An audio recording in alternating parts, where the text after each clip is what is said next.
Okay, let's get started.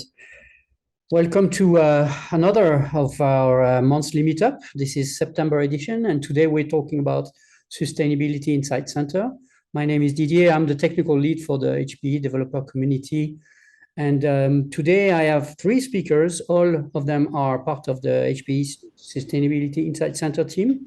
And we have Kashish, Pallavi, and Kevin. They will talk to you about Sustainability Insight Center in just a few minutes. They talk about key features, innovations, and the API as well. Before we do so, I would like to remind everyone that these webinars that we are running, we are part of the Meetup program, and that you see in the middle here. We have a web page dedicated to this where you can find the previous sessions, the replays, and the slide for each of the ones we did in the past. We started this program about 2 years ago. We have an upcoming session for Meetup in October, which is going to be delivered by NVIDIA about running kind of building blueprints using NIM agents. And you can already register to that. In the background, my colleague Frederic will put the links in the Q&A for you. So you can register already for this session next month.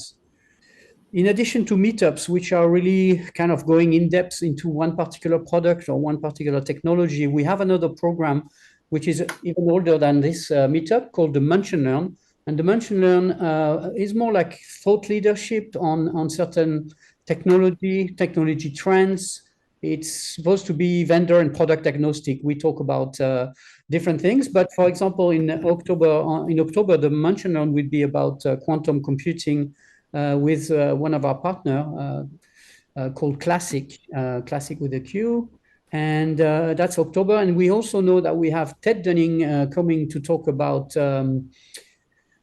data access management and with a kind of a interesting title, How to Fix Your Biggest Security Hole. I'm sure Ted will be very interesting on the topic. And this is going to be the Munch and Learn for November. In addition to this, we just announced a new series of talk called AI, Keep It Real AI Jam Sessions. So these jam sessions will be delivered on a monthly basis as well. We run kind of a beta test in August, trying to find what were the good use cases for AI. And this is a little different format. It will be done with a panel of speakers and experts, and we'll be rolling changing the speakers and every month, and we'll cover different topics, and we'll have a host to organize the conversation. So feel free to join. There will be a session next week, October 2nd. After, like I said, in August, we discussed what kind of use cases.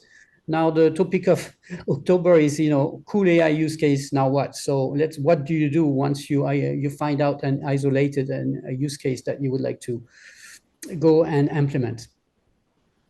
So that's for webinars, and feel free to join. I guess Fred has already pasted the links in the Q&A. We also have other ways to skill up. We have this framework that we call Workshops on Demand, and this is a framework where we can plug different workshops. We use when we say workshop, it's an online experience. We use Jupyter notebooks to deliver the experience, and it's basically a catalog of more than 30, I think it's 34 right now, workshops on different topics that are available 24/7, free of charge, and available to anyone. You just have to register, and then we provide you with a link to the platform, and you can run your workshop following the instructions in the Jupyter notebook. We started this initiative in the COVID days, and because we couldn't get together in an event, and we kept it after COVID because we thought that was a great functionality, and we had users asking for it. So give it a try. We have things like Python 101, Rust 101, but also open source things like Docker 101, Kubernetes 101, and many other on product-specific things from HPE. We have one on the GreenLake Platform API as well. So give it a try. And if you do, provide us with feedback because we'd like to know which one was good, what you're missing. If there are obvious missing ones, we can work on adding to the platform. Again, this is a community and we need you to help amplify and contribute. So if you're joining these calls, make sure you invite others to join the talks. And specifically for HPE folks, you can invite customers. This is open to external audience. You can also join and invite others to join our monthly newsletter where we announce all these events. And so you keep track of what's been released on the dev community in terms of blogs, workshops, and events. We have a Slack, dedicated Slack workspace where we have channels for all the different things HP is doing. And you can ask and engage in conversation, help customers and help other folks in the community with a topic if you're a subject matter expert. We have a Nix Twitter account where you can follow us as well. And if you're an SME, and that's really important, you can help us with contributing blogs. We have a platform, an open source platform using Markdown and GitHub, basically, to contribute blogs on a subject you really master. So feel free to expose some of the work you've been doing that is, of course, exposable to external audience and contribute blogs with us. You can also reach out to me and to deliver a meetup. If there is a topic that we can address, we'll do, or participate in events such as Discover. If you think there's a hole in our catalog of workshops, we're always interested in learning and working with you. As I said, it's a framework, so we can add some more workshops provided we have the equipment. But okay, we can always discuss that. And reach out to us if you would like to help us build a workshop. This is kind of a summary of the links where you can find us. For the HP folks in the room, we also have an internal Slack channel called Ask HP Dev Community. Feel free to join that as well. This is where I announce all the talks, and you can also ask questions there. And with that, let's get started with our real speakers and the topic of the day, Sustainability Insight Center. Kashis, it's also yours. You want to share your screen? Thanks. Yeah. Hi guys, it's a great opportunity to talk about and introduce you to a product called HPE Sustainability Insight Center. We try to help our customers, partners to help them understand about their carbon footprint and then of course win for their businesses. Having said that, there are a couple of topics that I would like to cover in the session. There are market trends around sustainability. There are key challenges which companies are facing to move from the traditional IT environment to a more sustainable IT space. What is choosing the right path forward? The main focus of the discussion is HP Sustainability Insight Center and how it addresses the hybrid and heterogeneous IT infrastructure needs of the customers, how it actually works, how it all comes together, and what could be the potential next steps in the form of resources that you guys can leverage to know more about what's coming up, what's new with the functionalities. Having said that, I think I'll just start with a note that companies are trying to understand more so that sustainability is not just an afterthought, but a business priority, a strategic move, which actually comes with a payback. There are some key metrics which you can see here. Around 63% of the organizations worldwide believe that sustainability is a top business priority, and it actually enhances their business by 2.5 times. There's a white paper linked here, an IDC report that can be shared with channel partners, with your customers, and you can even access to know more about how the trend is changing from traditional IT infrastructure to a more sustainable one. Having said that, I think there are key challenges which actually helped us develop this product in the first place. So, as IDC reports, the key challenges during IT sustainability reporting were it was mainly offline, it was disaggregated, dominated by email transmissions. Even if the sustainability practices were done at an organization, they were done by a group of people because it was manual number crunching. So, not a report that can be audited or shared with your enterprise leaders, resulting in regulatory scrutiny, as you see, operational inefficiencies. There are financial impacts, of course, greenwashing, which was the big taboo during 2019 2020. increase labor costs because you have manual people understanding those carbon footprint across your complex hybrid infrastructures. So what was needed was absolutely a unified real-time dashboard capability that could tie all of this together.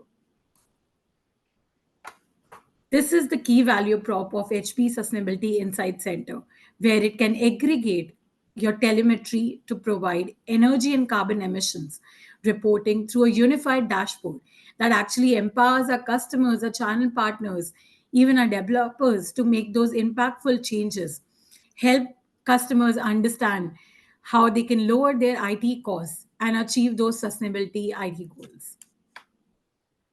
Having said that, I think the HP GreenLake Cloud is a key differentiator. It actually provides a lot of customer value through differentiated clouds and services. We have the HP GreenLake platform, that's the base layer. We have networking, compute, storage on going on top of it, all tied by the data management services. Workload orchestration, analytics, AI, machine learning, our financial services, managed services, all is part of the HP GreenLake platform ecosystem. And while there are a lot of value added services, like I mentioned, that are valuable to the customers, sustainability is also one of them. So it's a key service or an offering that can be provisioned from the HP GreenLake Cloud platform. Having said that, I think the key benefits that we are looking forward with HP Sustainability Insight Center is its heterogeneous IT visibility for more control. Like we already mentioned, not just your HP gear, but also the non HP gear that emits those carbon emissions and power consumption, which actually helps you understand, oh, maybe I should move from older servers to a newer server. Maybe I should install these storage racks because it consumes less power. All of it across your IT infrastructure is taken care by HP Sustainability Insight Center. Cost savings. We are in US. There are a lot of other demographics where cost is a really important parameter.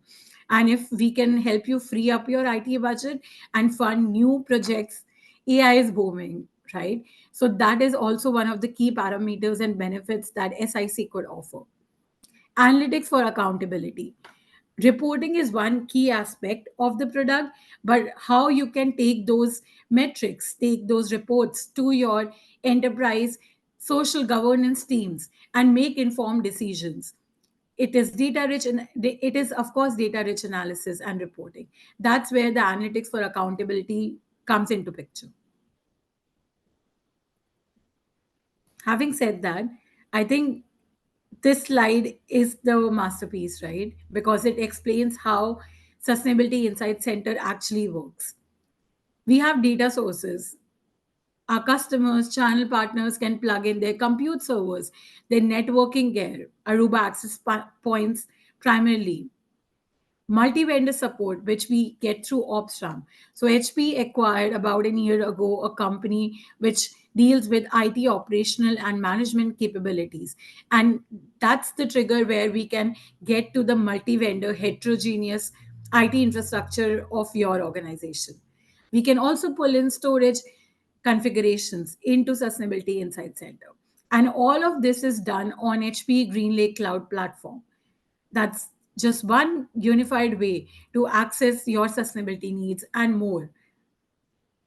Once we get into the HP Sustainability Insight Center, you will see a unified dashboard with key parameters, which I'll just quickly touch in a minute.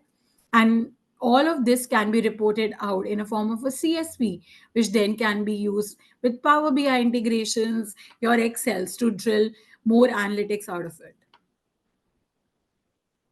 I'm sure I couldn't see the questions, but there might be. And if there are, I think Serena is helping them answer, but I'll also look at the questions at the end.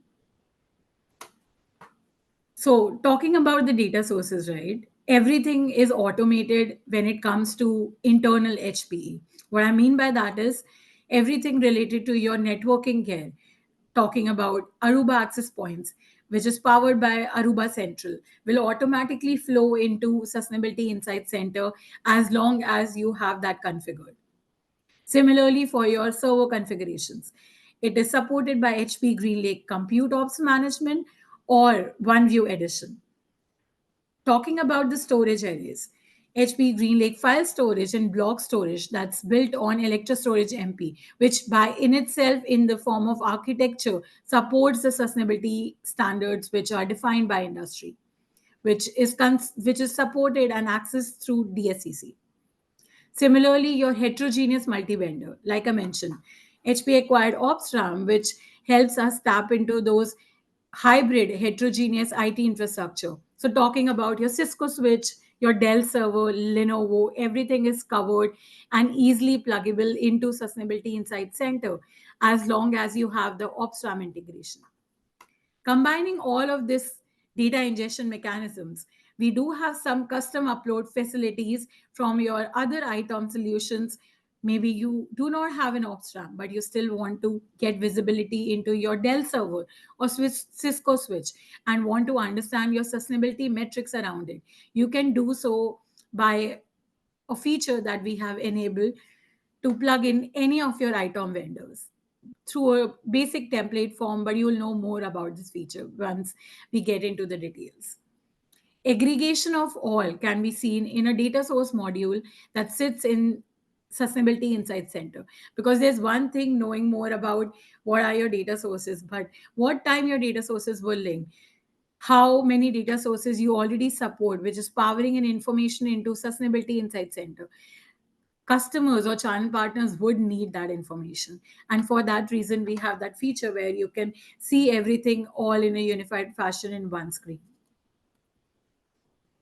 Having said that, I think I would like to touch upon the newest capabilities that we launched somewhere, and we did a preview of these functionalities at HPE Discover Vegas this year, which talks about the data sources. Like I said, to access a consolidated view of your data sources, which powers in information into Sustainability Insight Center. Be it Aruba Central, be it your server configurations managed by Compute Ops Management, be it your storage arrays managed by data services, your OpsRAM configuration, which actually powers in your multi-vendor heterogeneous IT infrastructure, and also energy and emission reporting.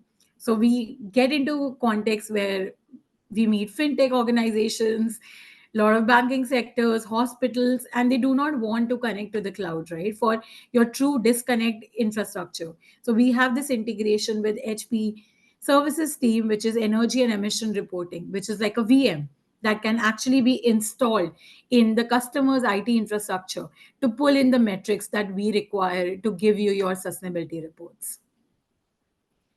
Covering the cost and carbon coefficient configurations. So this was really interesting because we take feedback, right? We were talking to a lot of customers. We got in conversation with data center owners, and they tell us that SIC is great. It's pulling in those numbers, but I wanted more real time. I want to be able to edit those power costs and carbon coefficients based on my power purchase agreements because I have my negotiated rates with the grid providers. Bingo, that's the functionality that we wanted to extend, right? In SIC, give you those real time numbers to make those informed choices. Similarly, data import, like I mentioned, non-HP gear is also important. However, we want the customers to be just an HP shop. That's not the truth.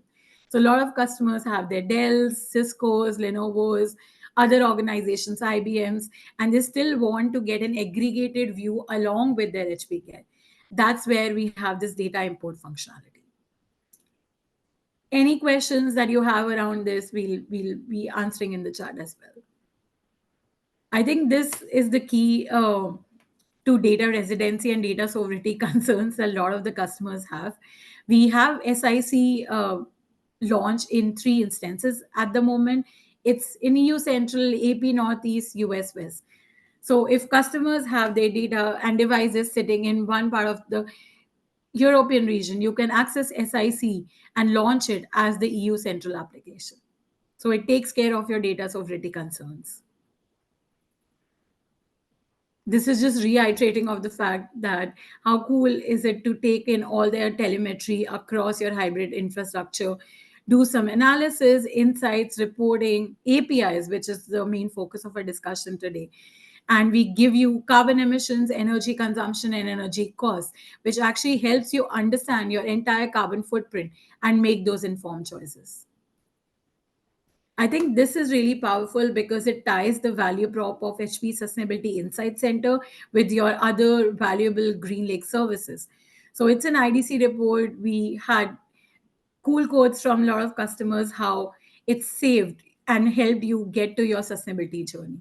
So HPE strives to get to the net zero carbon neutral by 2031, and we also want our customers to be able to achieve their own sustainability targets with HPE Sustainability Insight Center. So I think this is all I had from a product overview perspective, but I'll pass it on to Kevin, who will dive deeper into the APIs and how it can actually be impactful for a lot of the developers out here. Okay, good morning, everyone. I'm just going to share my screen here, and then we will get to looking at the APIs. So, Kashish showed the Sustainability Insight Center, and she showed that obviously we're able to show consolidated metrics, and we're also able to export with a CSV file. But sometimes it's better to have API access to all of the data. And so Sustainability Insight Center does support a northbound API.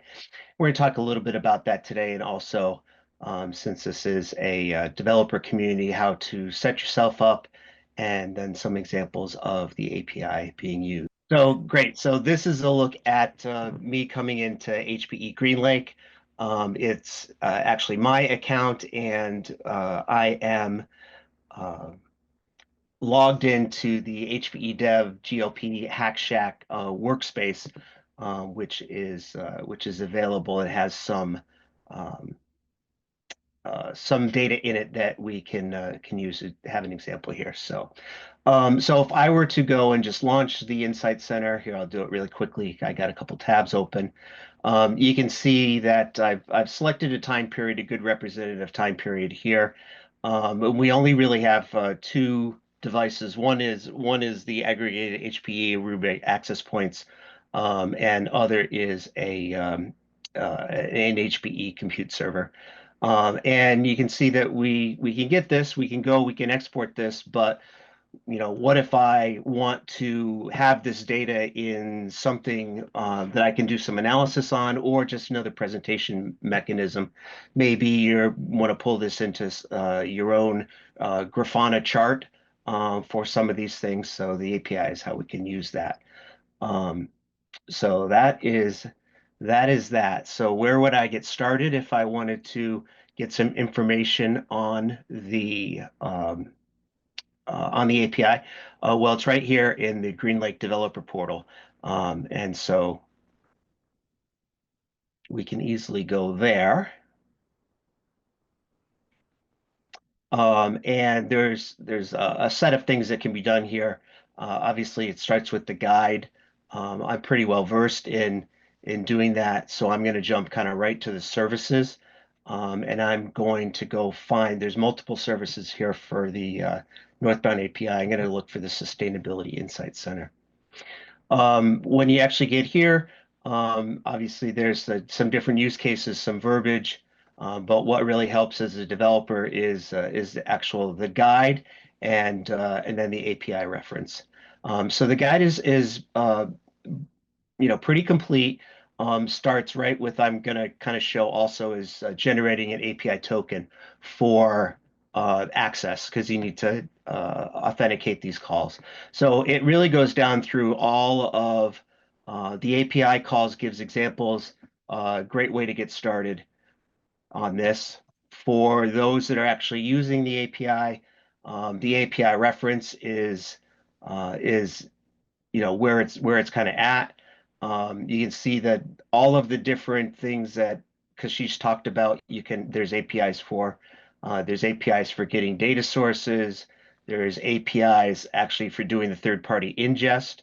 that she talked about. So not only through the UI, but through the API, could you be ingesting from maybe another TOML that has data that you've extracted from. You can set the cost coefficients that Kashish talked about. But what we're going to focus ourselves on here today is getting the data that's showing in the display screen. And that's really done through 3 calls: aggregated energy use, time scale for energy use, and total aggregated data. We're going to go through these in a little bit more detail.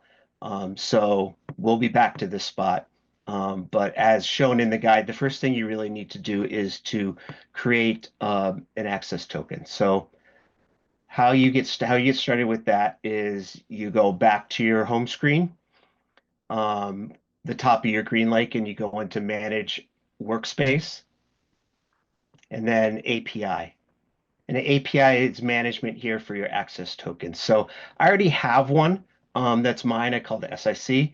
And I'm going to use that later live through the demo. But if I were to need a new credential, I would go into here, create a credential, right? The certificate name, I'm going to call it demo. And the service manager is for what application we're looking to use these credentials for, and that's Sustainability Insight Center in the EU. So I can go ahead and create these credentials. I don't really care who sees what, because they're going to disappear in about 5 seconds. One thing of note, to note, is obviously, as in many of these things, you better keep your client secret so you don't lose it. Right. And then if you really wanted to, you could come down in here and you could generate an access token. This is a short-lived access token. I forget the amount of time on this, but it's definitely short-lived. So you can create your access token, and then this is what you can use in the API. That's great to do it once if you're going to use the kind of live documentation that we have.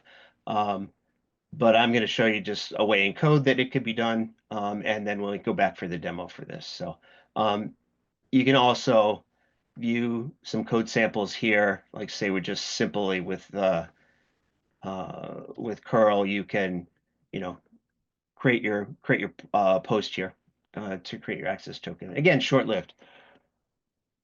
So that's how you get yourself your authentication that you need. We're going to delete that credential, leaving this. And so let's go see some live data. So again, we're looking to get, we're not looking to get that. We're looking to get all of these values. We'll show you how you do it with an API. So I'm going to go over to my favorite IDE that I work in, writing code throughout the day. And what I've actually spun up here is a Juniper notebook. It's running the Kotlin engine for this, because Kotlin is my favorite language, and it's my native language that I work in. But any Juniper notebook with any engine and could do these calls. Obviously, you can do it in whatever programming language you want, but having a notebook is a good way to kind of show you this. So we're gonna do several things in this notebook. We're going to set it up as in you'd set up any Juniper notebook to have some different plugins and stuff. We're going to get the API token with our client ID and secret. Programmatically, we're going to get the total aggregated data. We're going to get the aggregated energy use for entities, and we're going to get the time series energy for use over time. So again, what we are looking at here is using these 3 APIs, right? And yeah, that's what we're going to look at. So first one's not very exciting. I'm just going to set up my environment here, just show you that I'm doing all of this live, right? So now we're ready. And obviously here in some code is how we actually get the token. You can see we're building up all the things that are necessary to get that access token from our client ID and client secret, headers, data, and then we're making the post call that was shown in the documentation to get our access token. And then we're ready to roll with using the API. Yeah, that's pretty basic. So now let's look at the API itself. we're going to set some parameters here, mostly the start and end time. You can see my start time and my end time actually correspond with what we had in the UI on the other page. We put in our authorization with the bearer token, and we call our GET call. Notice that the GET calls are all for the region that you have your data. Again, referencing back to how we have our data sovereignty for this.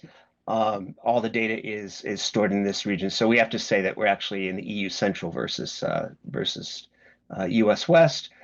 We put in the parameters and headers, and then basically we get the values back. So, and these values could be used however you want. Let's check our work here. Let's just go with energy consumption was 121 kilowatts, I believe. And does that correspond correctly? Right, 121. Yeah, close. So again, very simple to get this data. Pretty simple. Not many parameters are needed, although there are a set of parameters which I'll kind of show later for doing some filtering. So now let's look at the aggregated energy use for the entities. Basically, we're getting this data that's presented down here in the chart. So again, very, very similar start time, end time. There's a filter here that I'll apply in a minute just to show you this live, our authorization, our REST API call. Again, here's a GET. And then we're doing some stuff in basically in the Kotlin DSL to do some transformation of the JSON that we're going to get back. Yes, all the responses do come back as JSON. In this case, it's a JSON array.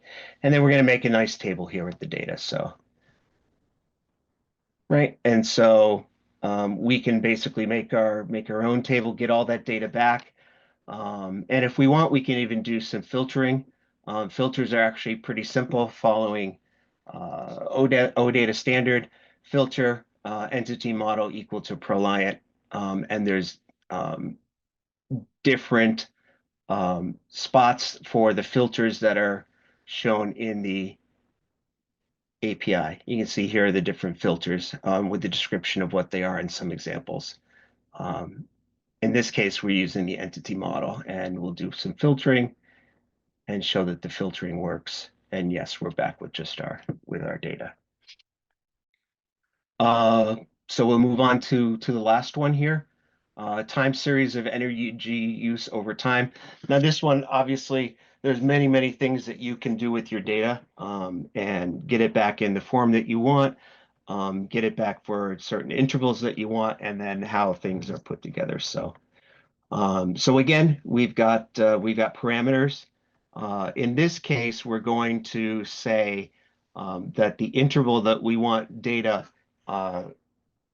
grouped together is by 3 days. And we're doing that in this case because that's how at that granularity, the UI will show data on here grouped by 3 days. You can have different groupings down to a day, all the way down to the hour for some of this data. So we can play with that a little bit here. We're making the HTTP call again, usage.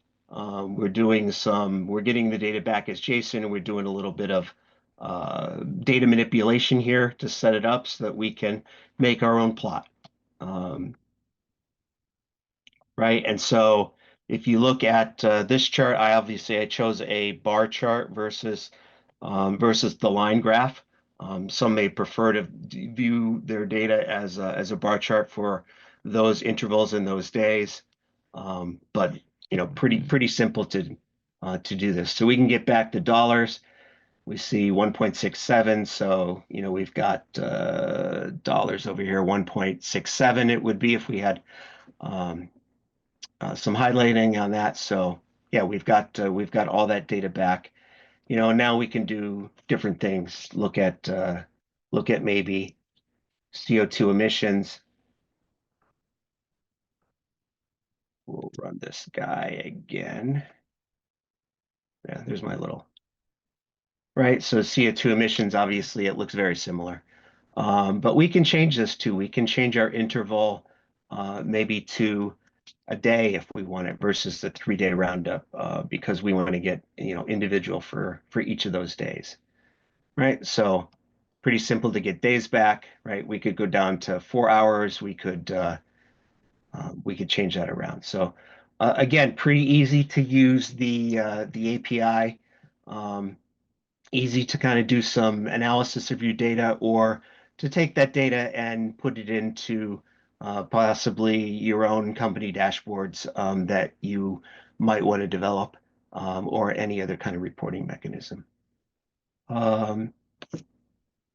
If there aren't any questions, that was pretty much what we wanted to show with the API. So we'll take any questions up on the screen, and if there's not right now, we'll pass the baton on. So this is something on the SIC that we want to make a sustainable environment, but at the same time, there are a few things that we would like to deliver you guys for making it more sustainable, making sure your automation experience increases. So what coming next is the webhooks part as part of the automation, which will help you to get your events at the runtime and automate without other human intervention, for example, if you get into a case where your carbon emission is increasing your threshold, which you would like to maintain it at 100 or 125, that can alarm you, and we can make sure by automating that how the devices can be managed internally. So these are the few new events that we would be bringing in as part of the webhooks coming in, which will make sure that your automation, you can automate your workflows. There, I would like to give a brief how the experience would look like for you as a user. When you go to register the webhook, you can provide the third-party server that you would like to get your information into. We would notify when the webhook would be registered and all the activities associated with the new via mail, as well as you can automate the same thing. Going forward, you can have your webhook registered where you can subscribe to the events, which would be very much associated with your SIC events or your security or what you would like to get into. We would respond you into the JSON format of whatever relevant informations that you would like to get. This way you can effectively manage your carbon emission and cost, making sure that it is not increasing your threshold. And moreover, that's what about it we would be bringing as part of SIC. And I'm sure our Kevin and everyone have shown the developer portal where all the SIC APIs have been listed. There are many new use cases that you can bring it up to us as well when because we know that programmatically things move faster. So please bring it to us, all the use cases, and as well as you would like to have, which you are not finding it at present onto the developer portal, where as well as not finding right now onto the SIC. I'm sure Kashish would be happy to take a lead on that. Moreover, giving on the events that you would like to get from the webhook, that would also be helpful to us to make sure that what is the main and what is the most impactful use cases that you in your environment would be there to get it registered. So that's all for me. Means I have a very short session for you, but any questions I would be happy to answer at this point in time as well. Thank you. Thank you, Pallavi. Do we know at this stage what are the events that will be published by Sustainability Insight Center? For the Sustainability Insight Center, we definitely have it in the roadmap.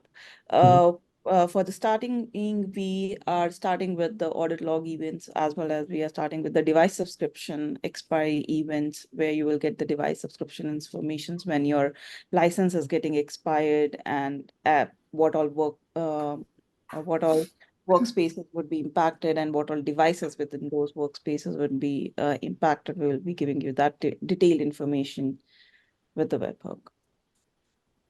And that would be sooner coming in next 2 months for you to access the automations. Okay, thank you. Any remaining questions? I will There are questions coming up in the Q&A if you want to take a look. But at the same time, I would like to launch, before people drop, the end of session poll. So please give us your feedback. It's only 3 clicks. There you go. And while we do that, we can talk about the last remaining questions. Where are the default coefficient coming from to convert kilowatt hour to carbon or cost? Do we have that? Yeah, I can take that question. I was just about to answer in the Q&A, but Or you can do it live. yeah, of course, I can answer you. So HPE Sustainability Insight Center taps into the World Bank database wherein we get those carbon emissions in the real time. I mean, it's not on a daily basis. That's the reason we came up with a feature around cost and carbon coefficient, where we understand that the customers or our data center owners know their carbon emissions and corresponding costs much better than the World Bank uh, or a cost that is tied to a location, right? Because you guys already know those carbon emissions. We ask you to edit them if they are not real time as you want. But what we allude to is the World Bank database, which is actually industry standards. Okay, and there's Madden that is asking where are the questions. So if you go in the answered question, you'll find the rest of the answered questions. So even if you disconnected and reconnected, so you should be good. Just the last point, I put in the resources available, also a blog that we have on the developer community portal about using the API and getting started. My plan is also to get this into a workshop on demand so people can get more or less what Kevin was doing in Kotlin done in curl or in something that we can put in notebook, or maybe I reuse what Kevin was doing in Kotlin and use it in our notebooks. But anyway, this is in the roadmap as well for developer community.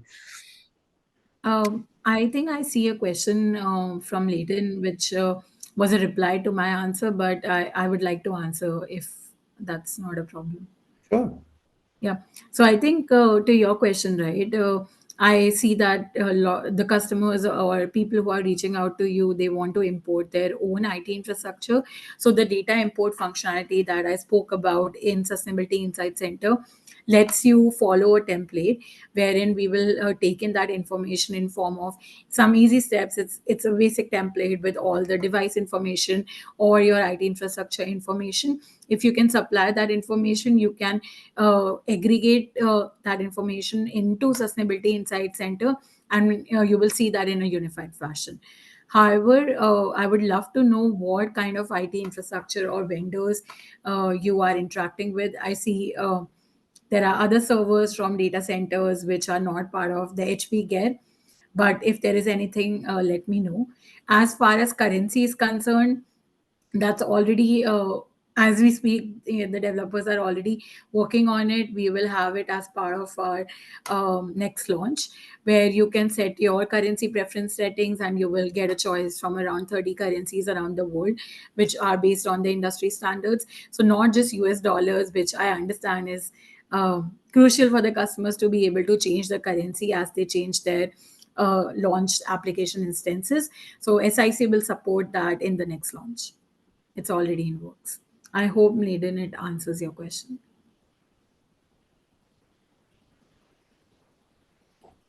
And if there's any feedback, if you guys have tried Sustainability Insight Center, or if you are looking forward to a feature based on your customer interactions, any interactions with channel partners, do let us know. We do have an email with HP where you can send in all your questions, and we are pretty good in responding to it in just 24 hours. So feel free to send in any questions, any updates, feedback our way. Thank you, Kashish. So this is your last chance to answer the poll. We're missing a few answers yet, but we're going to close the call. If there's no more questions, And Mathieu is telling me that if you disconnect, you lose the QA previous question and answer. So sorry about that. Thank you, Kashish, for answering his question. So, and with that, I would like to thank our panel of speakers. And we'll talk to you next month with another Munch and Learn and another meetup, and now another AI Jam session starting next week. Thank you very much, everyone, and thanks for joining. Thanks, guys, for the opportunity.